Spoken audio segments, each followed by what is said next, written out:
สบายดีทุกคนผัดมาเห็ดขนมดอกจอกพี่น้องหลายคักตอนนี้คือกำลังแบบทอดเนาะอันนี้คือพิมพ์บ่งามพี่น้อง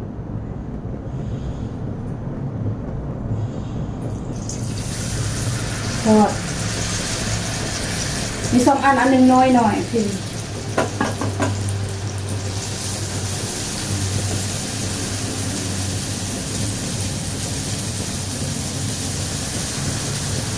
ตอนนี้กำลังทอดเดี๋ยวให้เบิ่ง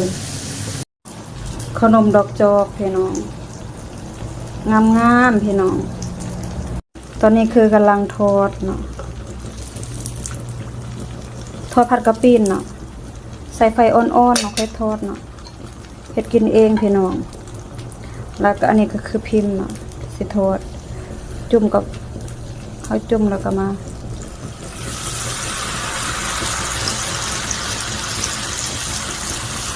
แบบนี้เนาะอันนี้ปิ้นน้อยเดียวแล้วก็ปิ้นขึ้นอีกเดี๋ยวใช้เบิ่ง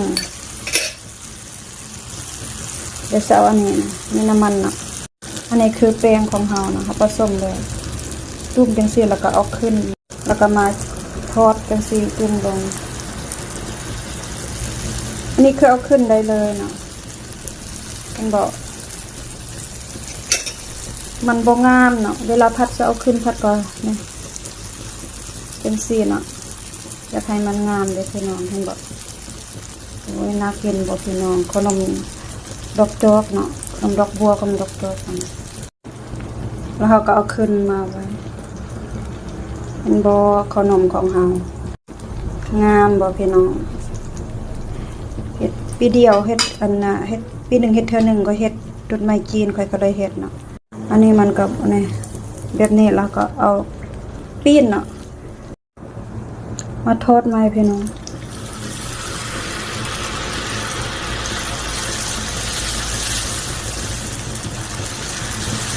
ครับ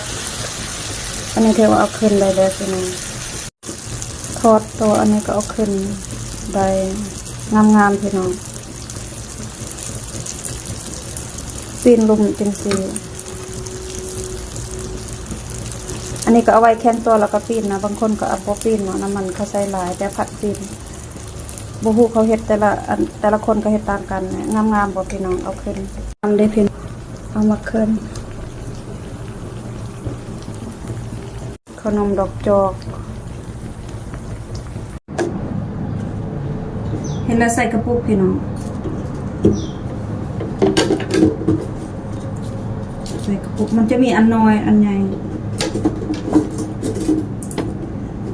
บัวสิได้จักกระปุกเนาะโอ้ my god โอเคปุกน้อยกับปุกใหญ่โอ้ my โอ้ my โอ้ my god god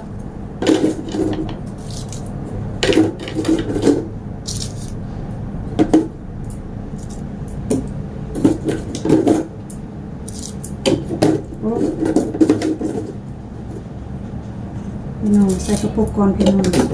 วิดีโอก็ใส่กระปุกเสร็จเหียบหอยพี่น้องอยู่นี่ก็เฮ็ดกินเองพี่น้องอยู่นี่ก็มีเด้อยู่นี่แต่จะมีอันนึงกระปุกเห็นบ่มันเบิดแล้วพี่น้องเห็นค่อยถ่ายตอนทำอิฐไทยได้ภาพไปโฟดแล้วแต่ว่าลืมถ่ายวิดีโอเนาะพักไปล้างเครื่องแป๊บมันจะมาถ่ายวิดีโอหันมาล่ะกระปุกหายเอาเขาไปกินสิเพิ่นเอามาให้ค่อยถ่ายก่อนค่อยว่าอยู่มาเลก็มีแต่ว่ามันเป็นรสหวานอย่างเดียวบ่มักค่อยบ่มักค่อยเคยลองกินอันนึงบ่มักเคยมาเฮ็ดเองเฮาใส่ง่าพี่น้องแบบเอาความ